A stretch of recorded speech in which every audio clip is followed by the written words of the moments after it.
ওই অনুষ্ঠানটা পরিচালনা করি এবং কালমিনেটিভ পয়েন্ট হিসাবে আমরা বলবো আমরা প্রচুর সাড়া পেয়েছি এবং সেই জন্যই আমরা এর ধারাবাহিকতাটা বজায় রাখছি এবং আপনারা সবাই আমাদের সাথে সহযোগিতা করবেন, সাহায্য করবেন যেন আমাদের প্রোগ্রামটাকে আমরা আল্লাহর রহমতে সাকসেসফুল করতে পারি, এই কামনা করছি আপনাদের সকলের কাছ থেকে, আপনাদের সকলে আসার জন্য। এবং ভার্সেস অফ লাইট এই কম্পিটিশনে আজকের এই সম্মেলনের আগত আমার সম্মানিত ভাইরা, আপনাদেরকে শুভকামনা জানাচ্ছি আজকে আসার জন্য। আর আল্লাহ পাক কোরআনে ইরশাদ করেছেন যে তারা যেন ভালো কাজের কম্পিটিশন করে। এই কোরআনের এই আয়াতের দিকে লক্ষ্য রেখে মূলত টিকে গ্রুপ এই সুন্দর একটি আয়োজন আলহামদুলিল্লাহ গত বছর করেছে এবং এই বছর ইনশাআল্লাহ করতে যাচ্ছে। গত বছরে আমাদের যে কম্পিটিশন হয়েছে আমরা দেখেছি সারা বাংলাদেশ থেকে বাছাই করে সেরা হাফেজদেরকে আমরা এই স্টেজে আমরা নিয়ে এসেছি এবং সেরা যে হাফেজ যারা ছিলেন তাদের থেকে আমরা পর্যায়ক্রমে ধাপ ধাপে বাছাই করে করে আমরা বাংলাদেশের সেরা আমরা 5 জন হাফেজকে ফাইনাল সিলেক্ট করেছি।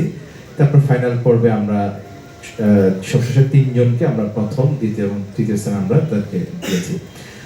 তো এই কম্পিটিশনটি আসলে শুধু হিফজুল কোরআন কম্পিটিশন না, আমি মনে করি যে এই কম্পিটিশনের মাধ্যমে বাংলাদেশের সকল মুসলিম যারা আছেন তারা ইন্সপায়ার হবেন তাদের সন্তানদেরকে কোরআন শেখানোর ক্ষেত্রে। কারণ কোরআন আসলে এটা আমাদের জন্য অত্যন্ত গুরুত্বপূর্ণ একটি বিষয়, কারণ আল্লাহ পাক এই কোরআনকে আমাদের জন্য নাজিল করেছেন এটাকে অনুসরণ করার জন্য, অনুকরণ করার জন্য। আর আমি মনে করি যে এই পুষ্টি ভার্সেস অফ লাইট এই অনুষ্ঠানটি হচ্ছে এটি একটি অংশ।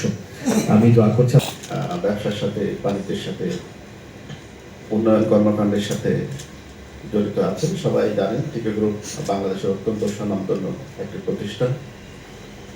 আমরা বিভিন্নভাবে বিভিন্ন ফর্মে সোসাইটির বিভিন্ন উন্নয়ন কর্মকাণ্ডের সাথে জড়িত আছি দীর্ঘদিন ধরে। তো পুষ্টি ভার্সেস অফ লাইট যেটা আমরা আজকে সেকেন্ড সেশন বলছি, এটা কিন্তু একটা দীর্ঘ ধারাবাহিকতা আছে। পুষ্টি বিভিন্ন সময়ে এই ধরনের যারা হিফজুল কোরআন যারা আছেন তাদেরকে দীর্ঘদিন ধরে নার্সিং করে এসছেন, কিন্তু গত 2 বছর ধরে বিভিন্ন মানুষের অনুরোধে, বিভিন্ন যারা স্টেক হোল্ডার আছে তাদের অনুরোধে আমরা এটা পুষ্টির সরাসরি তত্ত্বাবধানে করার চেষ্টা করি। করতে গিয়ে আমরা অনেকগুলো দিক আমাদের কাছে উন্মোচিত হয়, বিশেষ করে এটার প্রয়োজনীয়তাটা আমরা আরো বেশি করে উপলব্ধি করি। আপনারা সবাই জানেন বিজ্ঞ ব্যক্তিগণ আছেন এখানে, বিভিন্ন বিশ্ববরেণ্য ব্যক্তিত্বগণ আছেন। কোরআন কিন্তু আল্লাহর কাছ থেকে নাজিল হওয়া যে ওহীর মাধ্যমে সেটা কিন্তু সংরক্ষিত হয়েছে যুগে যুগে এই যে হাফেজদের মাধ্যমে। এদের ছাড়া এটা অনেক পরে এসে আমরা এটা কাগজের প্রিন্ট মিডিয়াতে আমরা লিপিবদ্ধ করতে পেরেছি, কিন্তু এটা সংরক্ষণ হয়েছে শত শত বছর ধরে এই হাফেজদের মাধ্যমে। কাজেই এটা কিয়ামত পর্যন্ত জারি থাকবে কিন্তু হাফেজদের মাধ্যমে। আমাদের প্রিন্টের মিডিয়াতে অ্যাক্সিডেন্ট হতে পারে, এটা বিভিন্ন ফর্মের পরিবর্তন আসতে পারে, কিন্তু যারা এটা বুকে ধারণ করে এটা কিন্তু কোনো পরিবর্তন আসবে না। এবং একমাত্র অলৌকিক গ্রন্থ যেটা যুগকে যুগ ধরে এই হাফেজদের মাধ্যমে এটা কিন্তু সংরক্ষিত হতে থাকবে। আর্থসামাজিক রাজনৈতিক যে পরিস্থিতি, এখানে কিন্তু আমরা ব্যবসায়ী যারা বিভিন্ন মহলে আমরা বলে আসছি যে আমাদের আসলে খুব যে সুবিধাজনক ব্যবসায়িক যে গ্রোথ হয়েছে বা হচ্ছে তা না। আগামী তো সামনে রাজনৈতিক যে পট পরিবর্তন হবে সেটা পরে হয়তো ভালো কিছু আসতে পারে, কিন্তু আমরা এই বিগত কিছুদিন ধরে আমরা কিন্তু একটা টার্মোয়েলের দিকে যাচ্ছি, টার্মোয়েলের মধ্যেই আছি ইনফ্যাক্ট। তো এগুলো বিবেচনায় আমরা এটা কন্টিনিউ করতে চাই।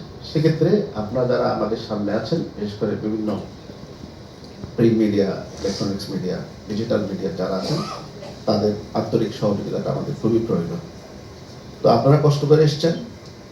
আমাদের কলিগ, আমাদের director HR and business development, যিনি অলরেডি বলেছেন যে আমরা এটা শুধুমাত্র একদম সাধারণ যে মাদ্রাসা পড়ুয়া যে ছাত্রদের জন্য শুধু রাখিনি, আমরা গতবার থেকে ছাত্রীদেরকেও আমরা ইনক্লুড করেছি। এটা অনেক বেশি প্রশংসিত হয়েছে বিভিন্ন মিডিয়াতে। তা আমরা এটা ধারাবাহিকতাটা রাখতে চাই যে আমাদের হাফেজারা যারা আছেন এরাও কিন্তু অনেক ভালো করছেন, তাদেরকেও আমরা সংযুক্ত রেখেছি। থেকে 27 রমজান পর্যন্ত ইফতারের আগ মুহূর্ত পর্যন্ত, মানে 5টা থেকে 5:40 পর্যন্ত আসলে আমরা এই অনুষ্ঠানটি দেখতে পাবো। এবং এই অনুষ্ঠানে আমরা পুরস্কার হিসেবে বরাবরের মতোই সবসময় আমাদের যারা অংশগ্রহণকারী তাদেরকে আমরা সবসময় গুরুত্ব দিয়ে থাকি। আমাদের ম্যানেজমেন্ট স্যাররা সবসময় চান যে দেশের বিভিন্ন প্রান্ত থেকে যেই কোমলমতি শিশু কিশোররা আমাদের এই অনুষ্ঠানে অংশগ্রহণ করে এবং তাদের মেধা দিয়ে শীর্ষ অবস্থানে চলে আসে, তাদের জন্য আমরা বিশেষভাবে বিভিন্ন ধরনের পুরস্কার রেখেছি। লক্ষাধিক টাকার উপরে তাদের জন্য পুরস্কার ব্যবস্থা করা হয়েছে, তাদের উন্নয়ন সুযোগ রয়েছে এবং বিভিন্ন রকম অনুষ্ঠানে আমরা তাদেরকে স্বাগত জানাই এবং তাদেরকে আমরা বিভিন্নভাবে প্রমোট করে থাকি। তো আশা করব আমাদের এই অনুষ্ঠানের সর্বাত্মক অগ্রগতি নিয়ে আপনারা সবসময় রিপোর্ট করবেন। সংবাদ